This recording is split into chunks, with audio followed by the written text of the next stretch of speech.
Hit Kraddick in the morning. The Showbiz Top 5.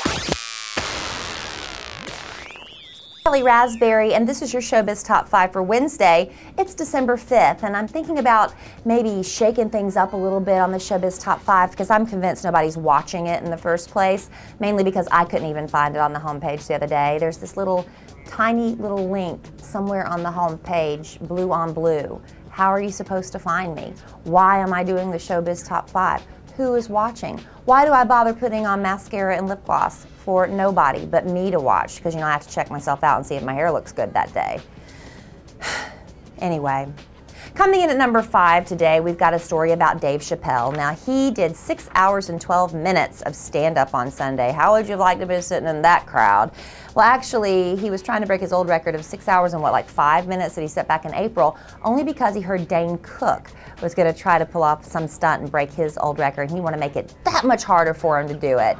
Now, Mel B's husband stormed out in a huff after the Spice Girls, or during the Spice Girls concert actually, because Mel B pulled some guy out of the crowd and was humping and bumping and thumping all over him during the performance of Lenny Kravitz's Are You Gonna Go My Way?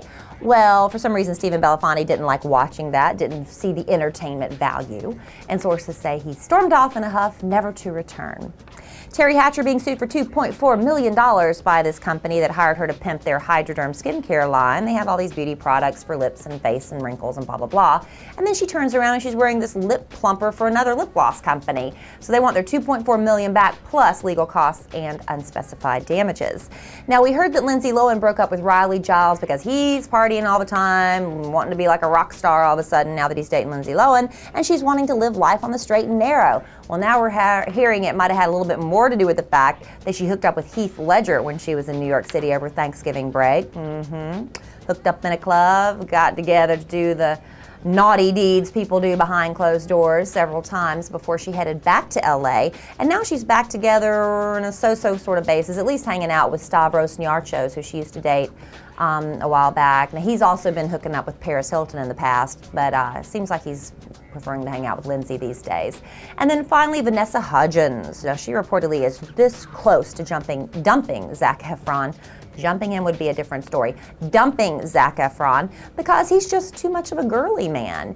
See, what happened was this. We all kind of can look at Zac and tell he's a lot metrosexual, I guess we could say.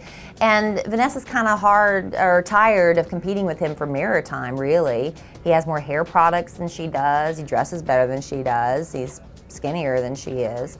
So anyway, I think it all came to a head most recently because he absolutely freaked out like a girl over a pimple on his cheek. He was getting ready to go to Vanessa's sister's birthday party and had this pimple and was refusing to go, stomping around like a little temper tantrum 3-year-old, saying, I can't go, all these girls are going to be there, all they're going to do is stare at my pimple. So Vanessa finally convinced him to go after letting him use her concealer. Well, Vanessa doesn't really like the idea of having to share makeup with her boyfriend, and her friend says, she wants to date a man, not some girly girl. So we'll see if Star Magazine has this story right, and I guess we'll see in the next few days. If they're not together anymore, then we'll know it was true.